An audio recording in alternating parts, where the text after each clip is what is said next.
पहली century CE में Roman empire दुनिया के ऊपर एक कोलोसल शैडो की तरह छाया हुआ था। From the Britannia to the sands of Egypt, हर कोने में सिर्फ एक नाम गूंजता था, रोम, द इटर्नल सिटी। एक ऐसी जगह जो इंसानी अचीवमेंट का जीनित थी।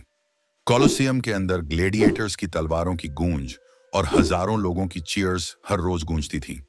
पैंथियन, जिसका मैजेस्टिक डोम आसमान को छूता था, गॉड्स को ट्रिब्यूट देने के लिए बनाया गया था, और उनके एक्वेडक्ट्स जैसे पॉन्ट डू गार पानी को शहरों तक ले जाते थे। It was more than architecture. ये था रोम का दिखावा कि उन्होंने नेचर पर भी कमांड हासिल कर लिया था। रोमन लीजेंस, जो कि डिसिप्लिन और डर की मिसाल थे, इस एम्पायर की आयरन बैकबोन माने जाते थे। एम्पायर के पीक पर करीब 30 लीजेंस थे। हर एक में लगभग 5000 सोल्जर्स होते थे। इनके साथ साथ ऑक्सिलरी फोर्सेस भी थीं, जो इस वाइड स्प्रेड डोमेन में ऑर्डर मेंटेन करती थीं। पैक्स रोमाना यानी 27 ईसा पूर्व से 180 ईस्वी तक का वो गोल्डन एरा, जब रिलेटिव पीस फैली हुई थी। इस दौर में ट्रेड, आर्ट और कल्चर ने जबरदस्त ग्रोथ किया। लैटिन लैंग्वेज और रोमन लॉ पूरे मेडिटेरेनियन में फैल गया और एक ऐसी सिविलाइजेशन बनी जो हमेशा के लिए टिकने वाली लगती थी। लेकिन चाहे कोई भी एम्पायर कितना भी माइटी क्यों ना हो, टाइम और इंसान की गलतियों से कोई नहीं बचता। जैसे एक ग्रैंड ओक ट्री अंदर से सड़ जाता है, वैसे ही रोमन एम्पायर भी धीरे धीरे वीक होने लगा। उसकी जड़ें इंटरनल कॉन्फ्लिक्ट्स और एक्सटर्नल दबाव से हिलने लगी, और यही बना उसकी अल्टीमेट कोलैप्स की शुरुआत का कारण। रोम की पॉलिटिकल पावर में सबसे पहले दरारें पड़नी शुरू हुई। एक जमाने में जो सेनेट था, रिपब्लिकन वैल्यूज का सिंबल, वो अब भ्रष्टाचार की गुफा बन चुका था। ब्राइबरी और पावर की लड़ाइयां गवर्नेंस को कमजोर करने लगी। जैसा कि सिसिरो ने कहा था, वेल्थ का जस्टिस को कंट्रोल करना रिपब्लिक के लिए सबसे खतरनाक चीज है। एम्परर्स अब लोकप्रियता या लीडरशिप से नहीं, बल्कि असैसिनेशन और इंट्रीग से पावर में आते थे। यहां तक कि जो प्रेटोरियन गार्ड थे, जिनका काम था एम्पायर की सिक्योरिटी, वही अब डिसाइड करने लगे थे कि अगला एम्परर कौन होगा। और यह सब तीसरे शताब्दी में अपने पीक पर था, जब सिर्फ 50 सालों में 20 से ज्यादा एम्परर्स बदल गए। एम्पायर में सिर्फ इंस्टेबिलिटी बची थी। The senate voice. इन पवित्र हॉलवेज में, जहां कभी सिसिरो ने जस्टिस की बातें की थीं, जहां कैटो ने रिपब्लिक की इज्जत बचाई थी, अब सिर्फ ग्रीड और बिट्रेयल की गूंज सुनाई देती है। हर नया एम्परर पिछले से ज्यादा करप्ट निकलता है। कोई सिंहासन खरीदता है सोने से, तो कोई तलवार से। मैंने रिफॉर्म की आवाज उठाई, कोशिश की रोम को उसकी पुरानी महानता दिलाने की, लेकिन मेरी आवाज दब गई उन लोगों की भीड़ में जो हमारी तबाही से फायदा उठा रहे हैं। वो लॉज जो कभी सबको जोड़ते थे, अब ट्विस्ट हो गए हैं ताकतवरों के लिए। मैं देख रहा हूं हमारा एम्पायर अंदर से गिरता जा रहा है। इसकी जड़ें एम्बिशन और एवरेस्ट ने खोखली कर दी हैं, और मैं बिल्कुल बेबस हूं इस पतन को रोकने में। इकोनॉमिक इंस्टेबिलिटी ने रोम की ताकत को और अंदर से खोखला करना शुरू कर दिया। जब एम्परर्स ने करेंसी डिबेसमेंट किया, यानी डिनारियस में सिल्वर कंटेंट को 4.5 ग्राम से घटाकर सिर्फ नाम मात्र कर दिया, तो इससे इन्फ्लेशन बेकाबू हो गया। मनी की वैल्यू इतनी गिर गई कि वो लगभग बेकार हो गई।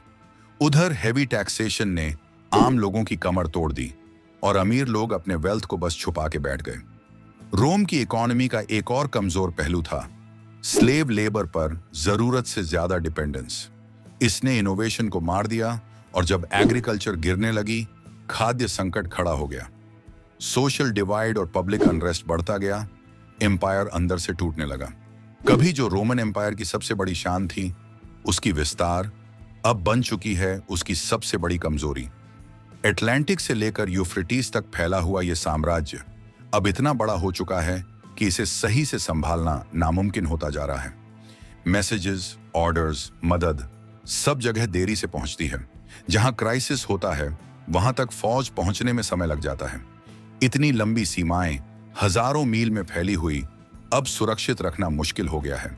हर प्रोविंस असुरक्षित है, हर कोना हमले की कगार पर खड़ा है। क्या हमारा ये महान साम्राज्य अब खुद अपने वजन से टूटने वाला है?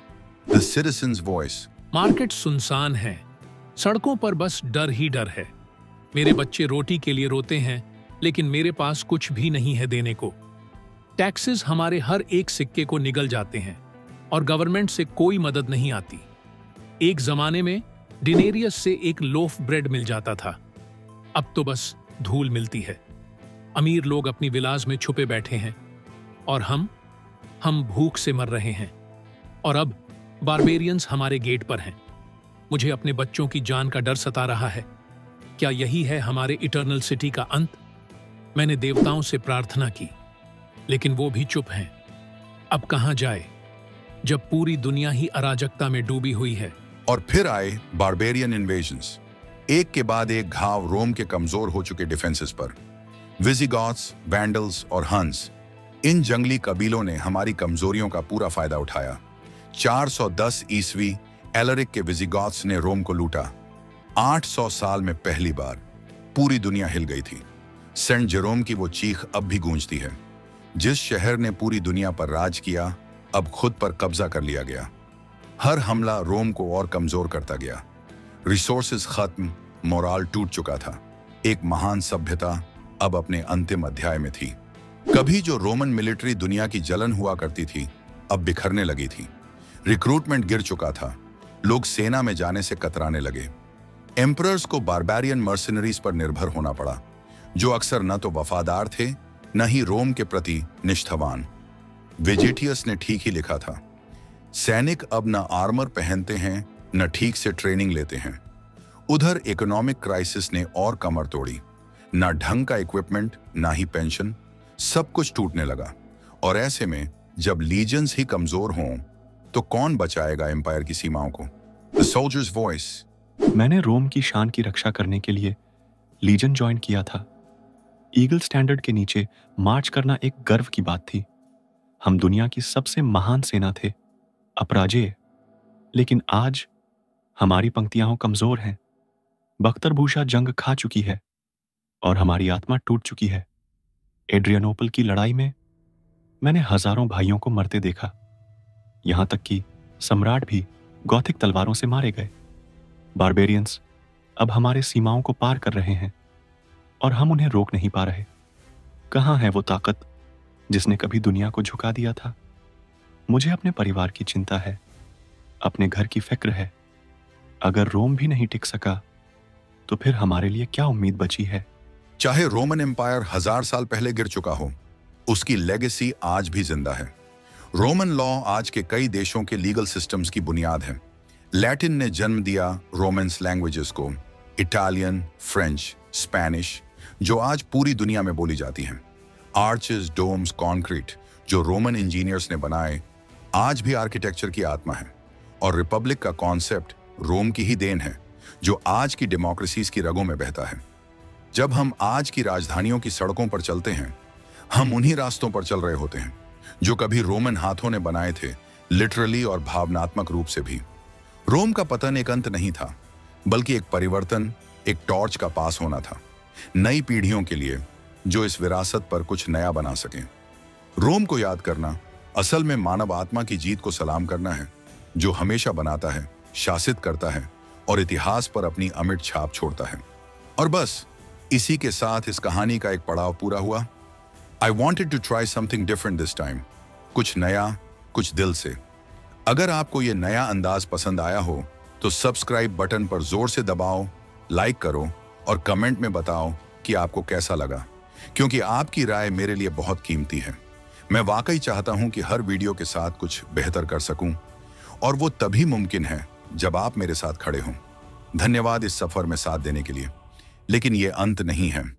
कुछ और भी ज्यादा दमदार, कुछ और भी ज्यादा दिल को छू लेने वाला एक और ऐतिहासिक कहानी के साथ फिर मिलेंगे जल्द।